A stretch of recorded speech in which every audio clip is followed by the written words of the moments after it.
Act 3, Scene 1. Enter Banquo, dressed for riding.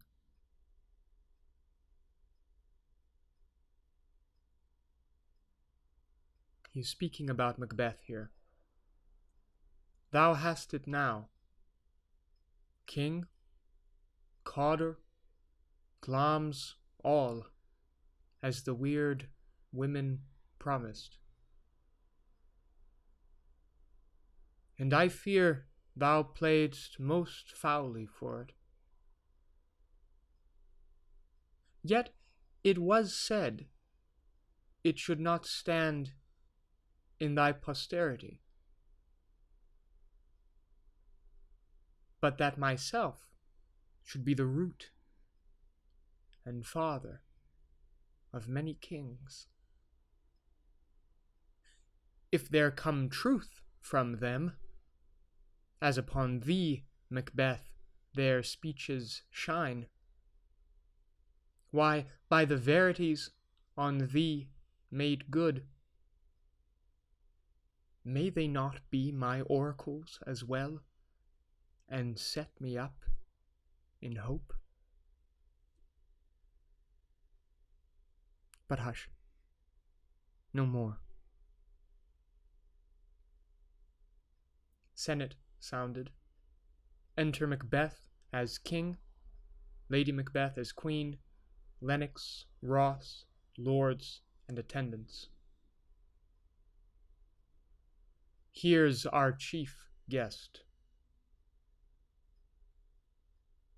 If he had been forgotten, it had been as a gap in our great feast, and all thing unbecoming.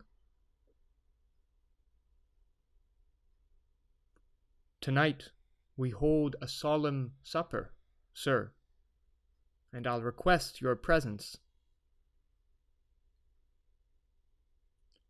Let your highness command upon me, to the which my duties are with a most indissoluble tie forever knit.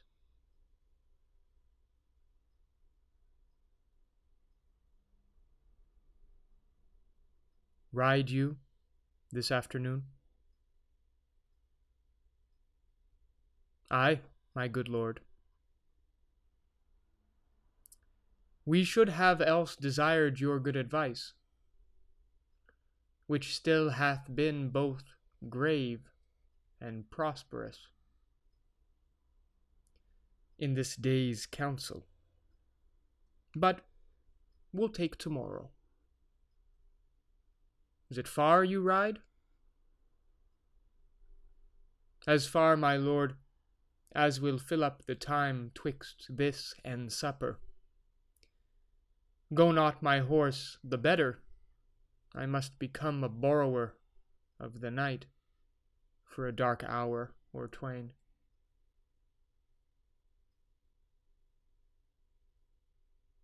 Fail not our feast.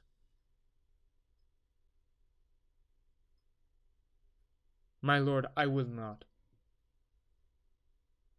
We here, our bloody cousins, are bestowed in England and in Ireland, not confessing their cruel parricide, filling their hearers with strange invention. But of that tomorrow, when therewithal we shall have cause of state craving us jointly.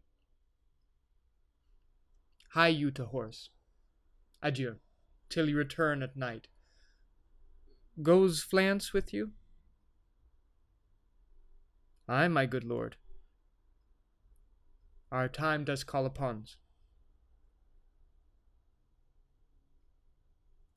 I wish your horses swift and sure of foot, and so I do commend you to their backs.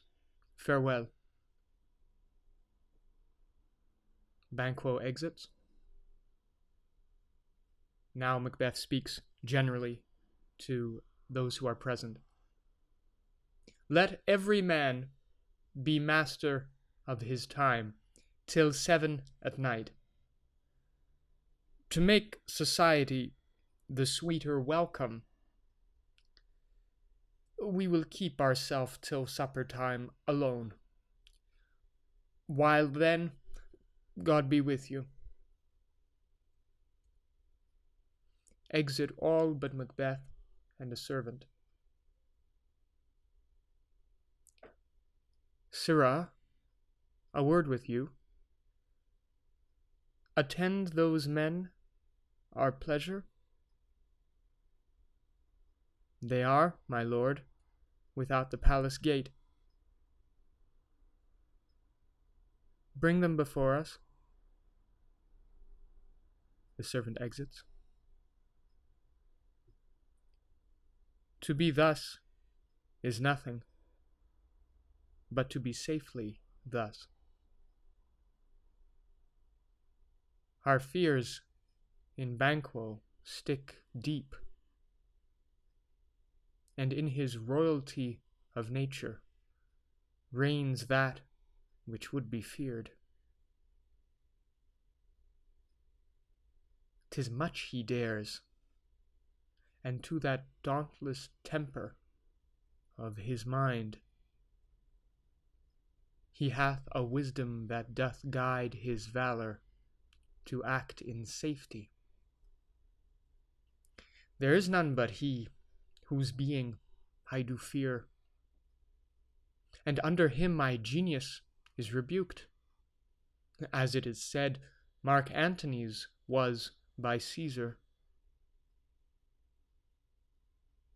He chid the sisters, when first they put the name of king upon me, and bade them speak to him. Then, prophet-like, they hailed him father to a line of kings. Upon my head they placed a fruitless crown, and put a barren sceptre in my grip, thence to be wrenched with an unlineal hand, no son of mine succeeding. Fit be so, for Banquo's issue have I filed my mind. For them the gracious Duncan have I murdered, put rancours in the vessel of my peace only for them,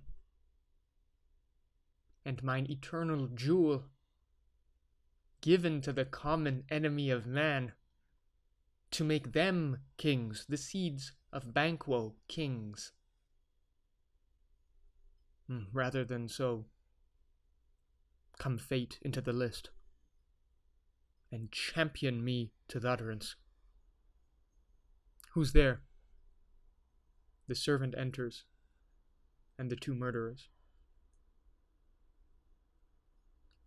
Now go to the door, and stay there till we call.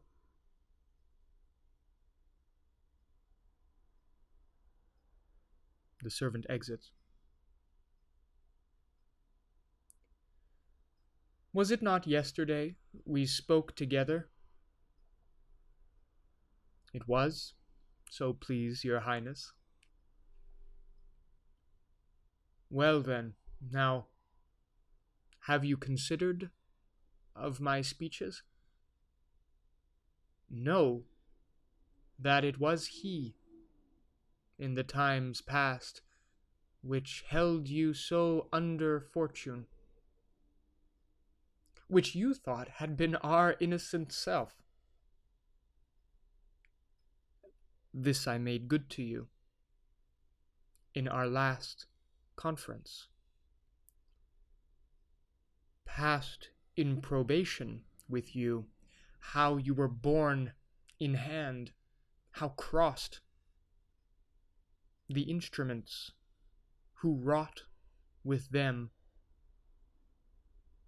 and all things else that might to half a soul and to a notion crazed say, thus did Banquo.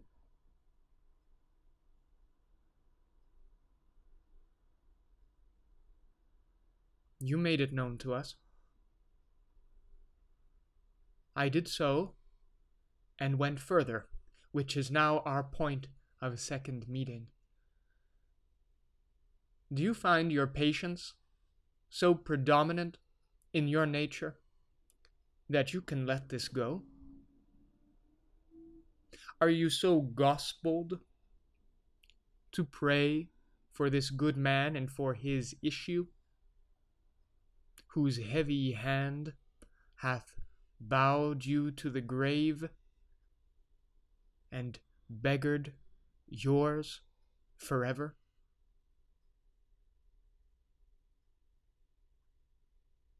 We are men, my liege.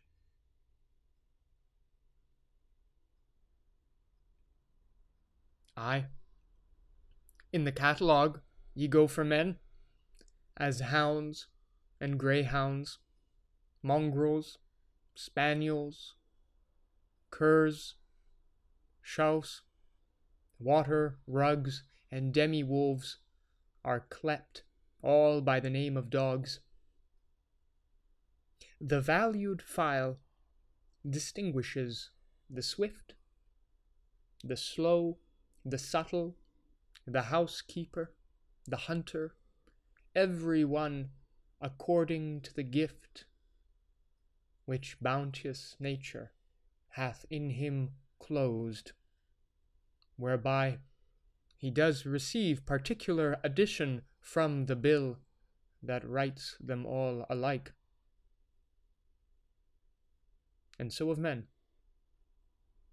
Now, if you have a station in the file, not in the worst rank of manhood, say it, and I will put that business in your bosoms, whose execution takes your enemy off, grapples you to the heart and love of us, who wear our health but sickly in his life, which in his death were perfect.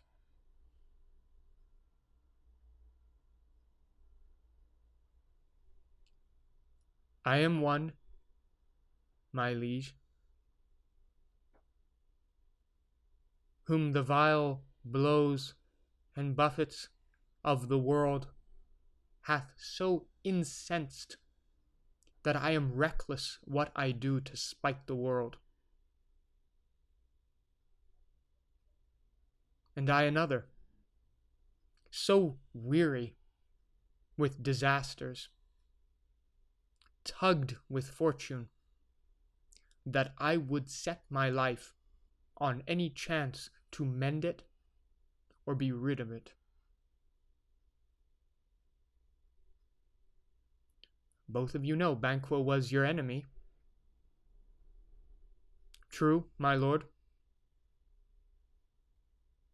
So is he mine, and in such bloody distance that every minute of his being thrusts against my nearest of life. And though I could, with barefaced power, sweep him from my sight, and bid my will avouch it, yet I must not, for certain friends that are both his and mine, whose loves I may not drop, but wail his fall, who I myself struck down. And thence it is that I to your assistance do make love, masking the business from the common eye, for sundry weighty reasons. We shall, my lord, perform what you command us.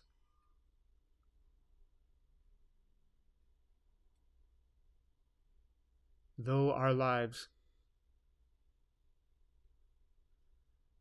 your spirits, shine through you. Within this hour, at most, I will advise you where to plant yourselves, acquaint you with the perfect spy of the time, the moment on it, for it must be done tonight, and something from the palace. Always thought that I require a clearness, and with him to leave no rubs nor botches in the work. Fleance, his son that keeps him company, whose absence is no less material to me than is his father's, must embrace the fate of that dark hour. Resolve yourselves apart. I'll come to you anon.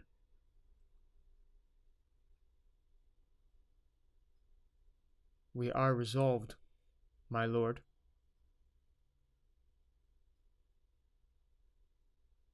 I'll call upon you straight. Abide within. The murderers exit.